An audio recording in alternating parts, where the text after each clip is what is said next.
हाँ, अस्सलाम वालेकुम। मैं आप तमाम लोगों का इस्तकबाल करता हूँ। मेरा नाम शेख मोहम्मद शकील है और आज हम 11 साइंस फ़िज़िक्स इसमें हम chapter number 7 thermal properties of matter इसको स्टडी करेंगे। इसके अंदर सबसे पहले आप लोगों को मैं वो पॉइंट्स बता देना चाहता हूँ जो इस एकेडमिक ईयर के लिए यानी 2020-21 के लिए इस चैप्टर में से रिड्यूस किए गए हैं या कम किए गए हैं। तो वो जो पॉइंट्स है वो पॉइंट्स आप आपके पास नोट कर लीजिए। तो इसके अंदर इस साल का जो रिड्यूस या नॉन इवैल्यूएटिव सिलेबस है, तो उसमें देखिए सबसे पहले है टेम्परेचर एंड हीट 7.2।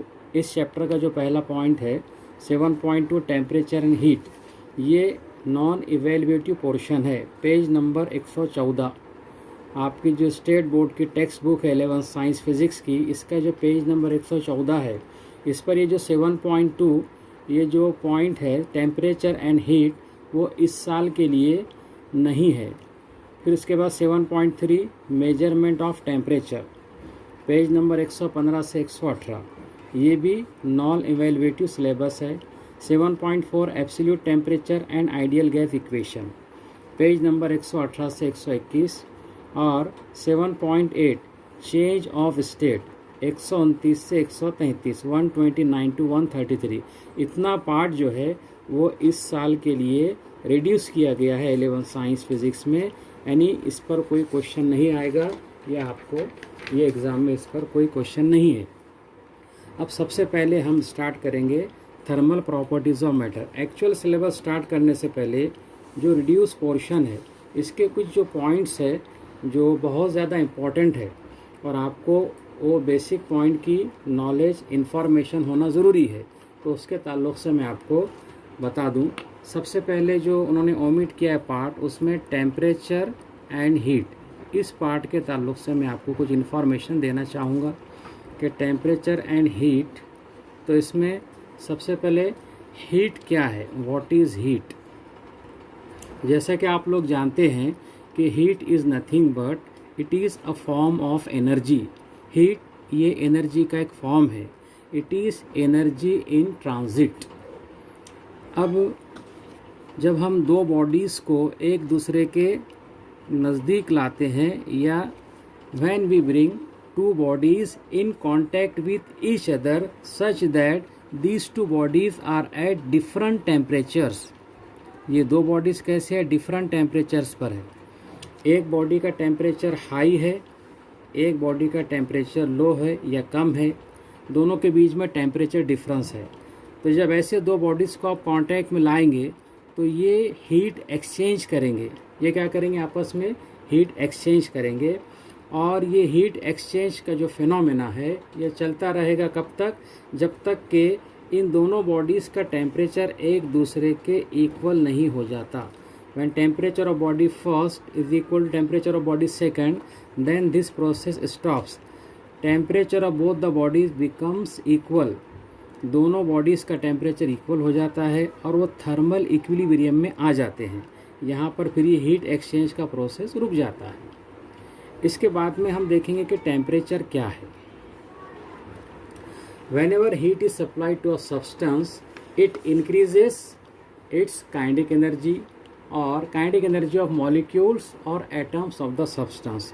जब किसी सब्सटेंस को आप हीट सप्लाई करते हैं तो उसकी वजह से उसकी मॉलिक्यूल्स की जो है काइनेटिक एनर्जी इंक्रीज हो जाती है।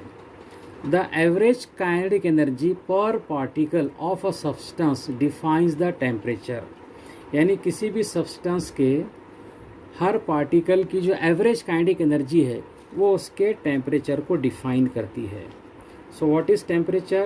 Actually temperature measures the degree of hotness. Temperature क्या करता है, degree of hotness को measure करता है, degree of hotness of an object।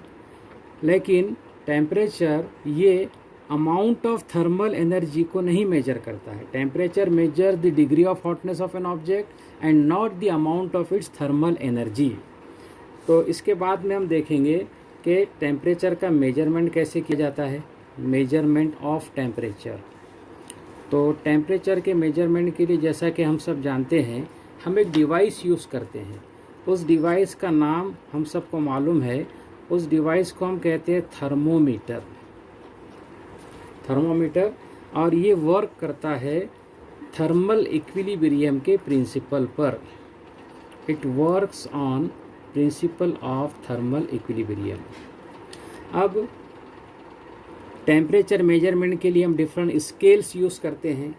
तो वो स्केल्स जो है उनको जानने से पहले ये 2 पॉइंट है जिसके बारे में आपको इन्फॉर्मेशन देना चाहता हूँ। एक है ice point, the temperature at which pure water freezes, यानी ऐसा टेम्परेचर जिस पर क्या होता है कि प्योर वाटर ये फ्रीज हो जाता है, pure water freezes at 1 standard atmospheric pressure, it is called as ice point. The temperature at which pure water freezes at 1 standard atmospheric pressure is called as ice point और freezing point of water। यानी ऐसा temperature जिस पर pure water freeze हो जाता है और pressure कितना होता है 1 एटमॉस्फेयर, तो ऐसे पॉइंट को हम कहते हैं आइस पॉइंट। दूसरा जो इम्पॉर्टेंट पॉइंट हमको देखना है वो है स्टीम पॉइंट। स्टीम पॉइंट, इसको हम बॉइलिंग पॉइंट भी कहते हैं।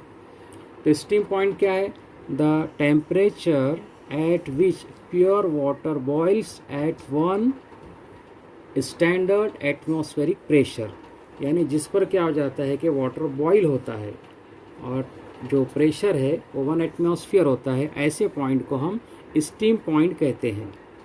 तो टेम्परेचर मेजरमेंट के लिए जो स्केल्स यहाँ पे यूज़ किए जाते हैं उसमें सबसे पहली जो स्केल है उसको हम कहते हैं सेल्सियस स्केल। और ये जो सेल्सियस स्केल है it is named after Swedish scientist Anders Celsius. ये एक स्वीडिश साइंटिस्ट है जिनका नाम है एंडर्स सेल्सियस, इनके नाम पर इसको सेल्सियस के लिए नाम दिया गया है। और इसमें इस स्केल में हम क्या करते हैं कि हम यहाँ पर जो ये जो आइस पॉइंट है, आइस पॉइंट को हम मार्क करते हैं 0, और ये जो स्टीम पॉइंट है इस स्टीम पॉइंट को हम मार्क करते हैं 100। अब ये 0 से 100 के बीच में जो 100 डिविजन्स है, ये 100 का जो डिफरेंस है इसको हम क्या करते हैं कि 100 इक्वल पार्ट्स में डिवाइड करते हैं और हर पार्ट को, हर डिवीज़न को हम कहते हैं डिग्री सेंटीग्रेड या 1 डिग्री सेंटीग्रेड, 1 डिग्री सेल्सियस। हर डिवीज़न को हम कहते हैं 1 डिग्री सेल्सियस। इस तरह से सेल्सियस स्केल को हम यूज़ करते हैं। हमारा जो थर्मोमीटर है जनरली इसमें हम 0 to 100 डिग्री सेल्सियस को यूज़ करते हैं। इसके बाद में जो सेकंड पॉइंट है, सेकंड स्केल है, वो है फ़ारेनहाइट स्केल।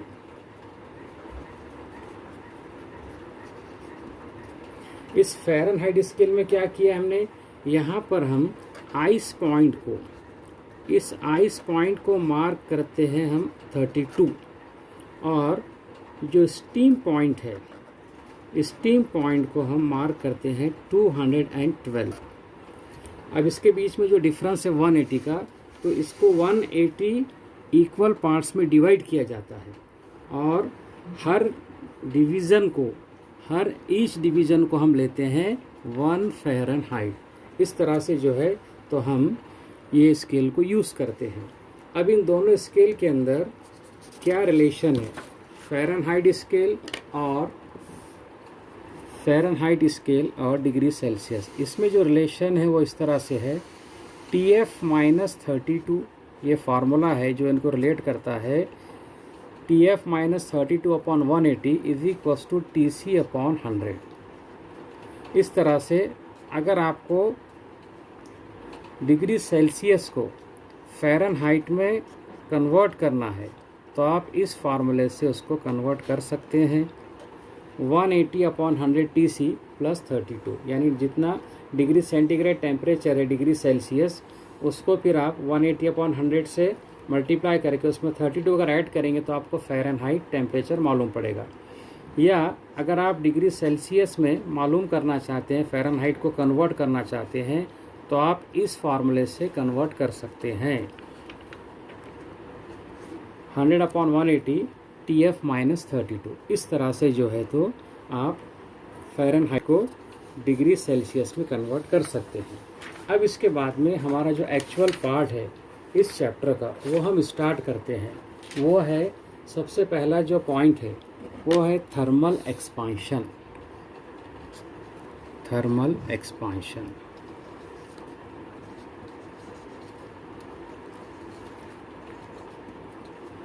अब ये थर्मल एक्सपांशन क्या है?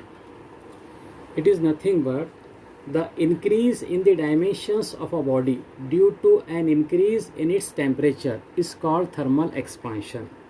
यानी किसी भी बॉडी को, किसी भी ऑब्जेक्ट को जब आप हीट सप्लाई करेंगे तो इस हीट सप्लाई करने की वजह से इसका टेम्परेचर इंक्रीज़ होता है। टेम्परेचर इंक्रीज़ होने की वजह से बॉडी के डायमेंशंस भी जो है इंक्रीज़ होंगे, तो उसको हम कहेंगे thermal एक्सपांशंस।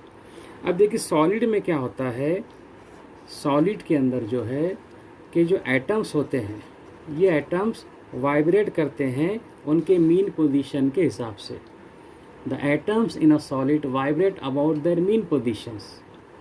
Now when heat is supplied to them then what happens, they vibrate faster and they force each other to move apart. अब इनको जैसे ही आप हीट सप्लाई करेंगे ये और ज़्यादा फास्टर मूव करेंगे, और ज़्यादा फास्टर वाइब्रेट करेंगे और ये फोर्स करेंगे एक दूसरे को दूर दूर जाने के लिए, फर्दर अपार्ट मूव होने के लिए। उसकी वजह से क्या होगा, उसी तरह से आप देखेंगे इससे तो एक्सपांशन होगा। दूसरे लिक्विड या गैस के जो मॉलिक्यूल्स है वो भी एक पर्टिकुलर स्पीड से मूव होते हैं। जब आप उनको हीट सप्लाई करते हैं तो उसकी वजह से क्या होता है कि वो जो मॉलिक्यूल्स है वो और दूर दूर जाते हैं, दे मूव फर्दर अपार्ट। उसकी वजह से क्या होता है, लिक्विड्स और गैसेस में भी एक्सपांशन होता है हीट की वजह से। लेकिन लिक्विड और गैसेस में एक्सपांशन ज़्यादा होता है और सॉलिड में एक्सपांशन कम होता है। यानी यहाँ पर डायमेंशंस जो है तो चेंज होते हैं। अब यहाँ पर देखिए देयर आर 3 टाइप्स ऑफ एक्सपांशंस। अब उसमें सबसे पहला जो है वो है लीनियर एक्सपांशन।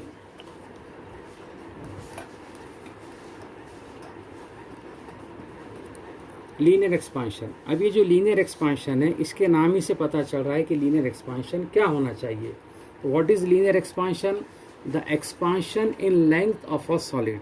यानी यहाँ पर क्या हो रहा है कि सॉलिड की लेंथ में एक्सपांशन हो रहा है, सॉलिड की लेंथ चेंज हो रही है, इंक्रीज हो रही है ड्यू टू थर्मल एनर्जी। यानी हमने क्या किया, थर्मल एनर्जी प्रोवाइड किए, उसको हीट किए। The expansion in length of a solid due to thermal energy is called as linear expansion।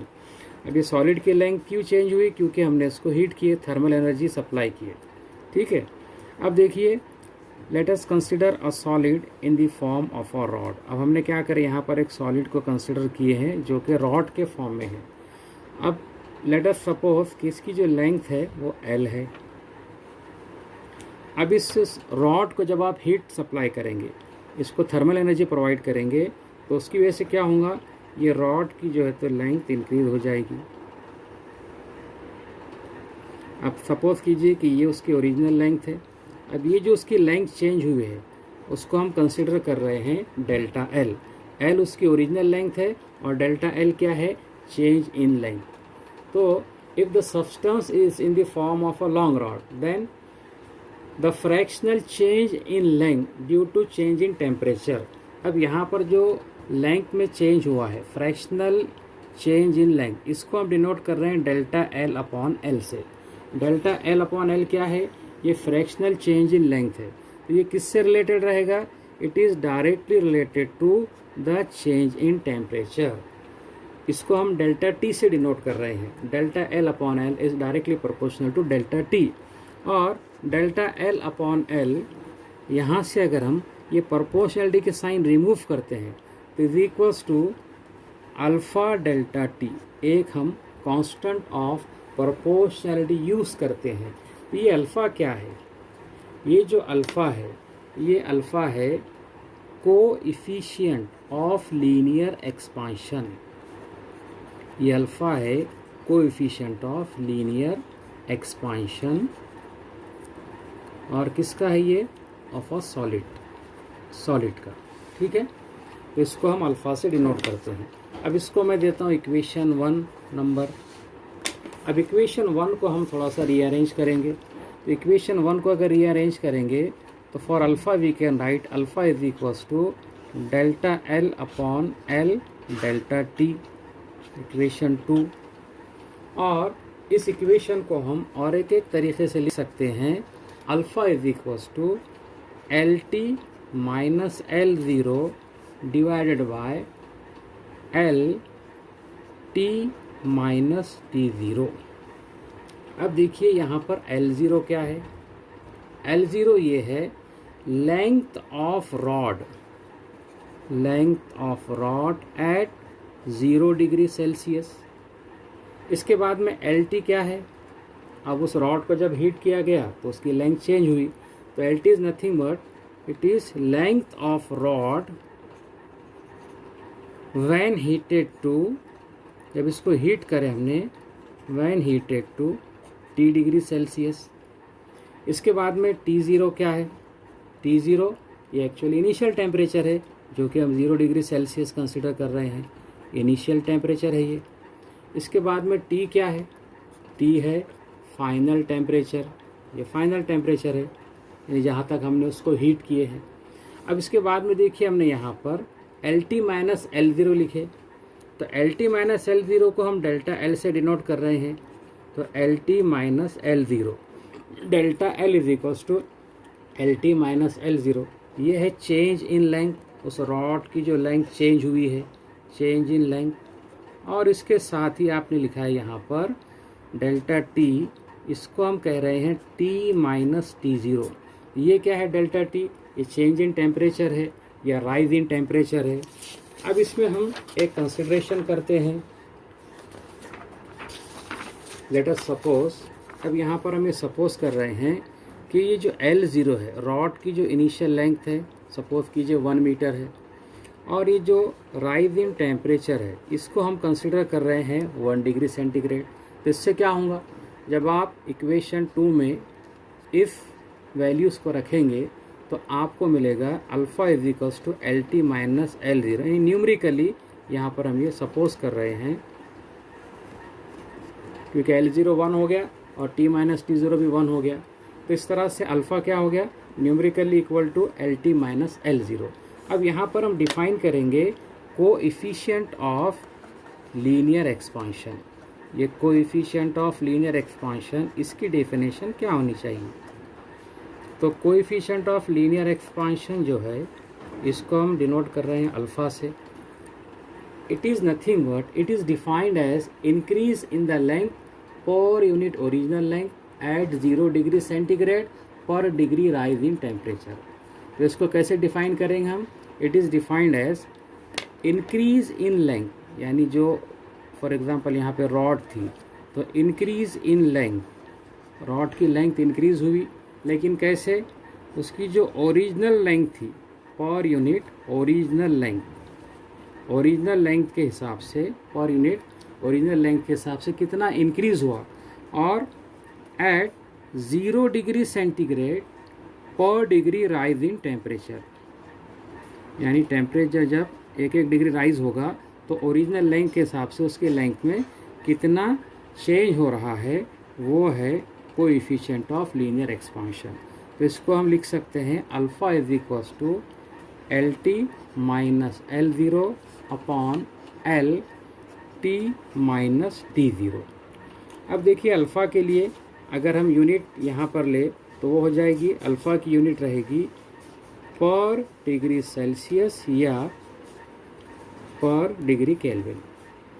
अब देखिए जो अल्फ़ा का जो मैग्नीट्यूड है, अल्फ़ा का magnitude of alpha varies negligibly with temperature, यानी टेम्परेचर के साथ बहुत कम वेरी होता है, negligibly with temperature. So we can say that it is assumed to be constant for a particular material यानी अल्फ़ा का जो मैग्नीट्यूड है नेग्लिजिबली वेरी होता है टेम्परेचर के साथ, तो हम इसको कांस्टेंट अज्यूम करते हैं पर्टिकुलर टेम्परेचर के लिए। इसलिए ज़रूरी नहीं, it is not necessary to take 0 degree centigrade as initial temperature. ये जो 0 डिग्री सेंटीग्रेड इनिशियल टेम्परेचर हमने लिया था वो ज़रूरी नहीं है। इसलिए अल्फ़ा के लिए हम एक और एक इक्वेशन लिख सकते हैं, L2 minus L1 upon L1 T2 minus T1। अब हमने यहाँ पर क्या किए, 0 डिग्री सेंटीग्रेड को इनिशियल टेम्परेचर कंसिडर नहीं किए, इसलिए अभी L1 क्या हो गया, L1 ये है इनिशियल लेंथ ऑब्जेक्ट की, इनिशियल लेंथ कौन से टेम्परेचर पे, T1 टेम्परेचर पे, और L2 क्या है उसकी फाइनल लेंथ कौन से टेम्परेचर पे, ये T2 टेम्परेचर के ऊपर। ठीक है, इस तरह से आज हमने जो है हमारा जो चैप्टर नंबर 7 इसको स्टार्ट किए थे, और इसके अंदर जो जो हमने देखे हैं मैं आपको उसके स्क्रीनशॉट्स देना चाहूँगा। तो देखिए, सबसे पहले हमने, आप इसके स्क्रीनशॉट ले सकते हैं। आप देखिए थर्मल प्रॉपर्टीज़ ऑफ मैटर, इसमें हमने टेम्परेचर एंड हीट इसको जो है तो देखा, हीट के और टेम्परेचर के बाद हमने उसके डेफिनेशंस को देखा, और डिफरेंट स्केल्स इसको हमने देखा है, डिफरेंट स्केल्स क्या है। उसके बाद में हमने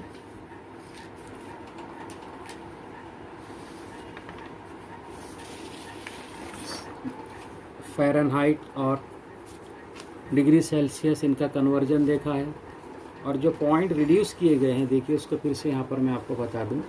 इस साल के लिए जो नॉन इवैल्यूएटिव पोर्शन है वो भी देख लीजिए। इसके साथ में हमने जो एक्चुअल हमारा इस साल के लिए जो पोर्शन था वो स्टार्ट किए थर्मल एक्सपांशन से। अब ये थर्मल एक्सपांशन वो उसको देखा हमने, और उसके टाइप्स देखे। उसमें सबसे पहली जो टाइप है एक्चुअली लीनियर और एरियल और वॉल्यूम एक्सपांशन, ये 3 टाइप्स है, लेकिन मैंने आज स्टार्ट किया हूँ लीनियर एक्सपांशन, और इसको डिटेल में हमने स्टडी किए। इसके साथ ही हमने कोएफिशिएंट ऑफ लीनियर एक्सपांशन को भी देखा है, और ये नोट्स आपको प्रोवाइड किए जाएंगे व्हाट्सएप ग्रुप पर भी, और यहाँ से भी आप चाहे तो इसके स्क्रीनशॉट्स ले सकते हैं। तो इस लेक्चर के लिए यहाँ पर इस लेक्चर को हम रोकते हैं, और अगले लेक्चर में फिर हम इसके आगे के पॉइंट को डिस्कस करेंगे। Thank you very much. अगर आपको कोई डाउट है तो आप मुझसे मेरे व्हाट्सएप नंबर पर कांटेक्ट कर सकते हैं 9890135053। इस नंबर पर आप चाहे तो मुझसे कांटेक्ट करके आपके क्यूरीज सेंड कर सकते हैं। Thank you very much.